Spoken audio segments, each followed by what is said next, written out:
Don't use this whisk for matcha. We'll show you what to do instead. In this video, we're going to be talking about how to make great tasting matcha tea and also how to get that nice foam on top. Your first instinct might be to use a metal whisk, like an egg whisk. This can work if you don't have anything else at home, but it falls short when it comes to producing that beautiful green foam on top of the matcha. Let's take a moment to talk about why this is actually a big deal. The foam on a matcha isn't just for looks. It actually serves an important purpose when it comes to the flavor of the matcha tea. When you whisk the matcha, you are injecting air into the tea, which is held in the form of bubbles, which makes the tea much lighter and airier. As a result, a well-foamed matcha can taste almost like a latte, but without any cream or sugar. In other words, the foam gives the tea a smoother texture and a creamier taste. This is important because matcha can have a little bit of bitterness to it if it's not prepared right. The foam smooths out the flavor a bit and makes it more pleasant to drink. This delicious foam is formed by nutrients that exist in the matcha, like theanine and saponins. Saponins are ingredients found in legumes and other types of vegetables, and theanine is an amino acid in green tea that's responsible for its sweet and umami flavor. A matcha tea that has a nice foam on it is seen as a quality indicator, meaning that the powder used is high quality. Lower quality matcha is incredibly bitter, and it isn't even able to hold a foam like premium matcha tea. However, even if you use premium matcha and you prepare it the wrong way, you will still end up with a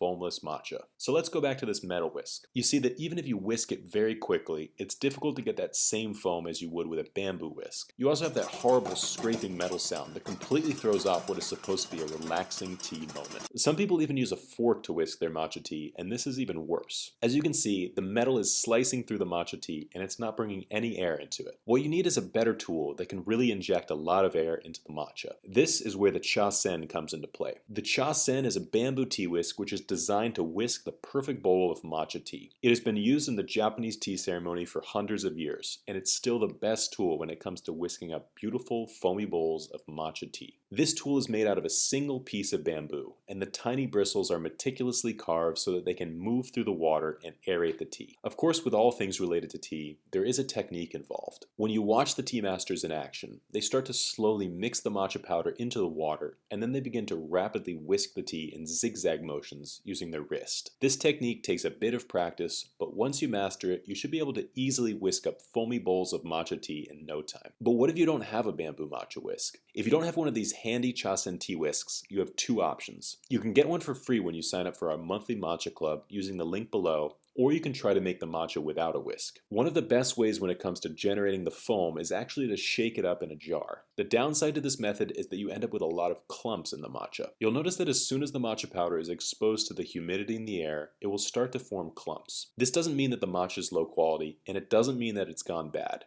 You can still use this matcha, but you'll want to remove the clumps so that it can be mixed more evenly into the water and create a smoother, more consistent taste. The best way to do this is to run the powder through a sifter. Just place the sifter over the bowl, place 2 grams of powder on the sifter, and then push it through using the bamboo spoon or chashaku. This is another tool that comes free when you sign up for our monthly matcha club. Once you have a finely sifted matcha powder on the bottom of the bowl or shaker jar, you are ready to prepare the matcha. All you have to do now is add in the water and either shake the tea up or whisk the tea to create a foam. So hopefully that clears up a thing or two when it comes to how to whisk your matcha tea. You can use whatever you want to whisk your matcha, but for the best results, you should avoid using these metal whisks, forks, and other tools like that. The bamboo whisk is really one of a kind. It produces a beautifully smooth foam on top of the matcha, and it's completely silent, which is perfect for your morning tea ritual. If you liked this video, we would really appreciate it if you could give us a like and subscribe for more tea videos in the future. We have hundreds of videos about all sorts of topics related to Japanese green tea, so if you want to learn more, we recommend checking those out. If you'd like to support us and the dozens of talented farmers we work with, we would really appreciate it if you could try out some green tea at neoteas.com.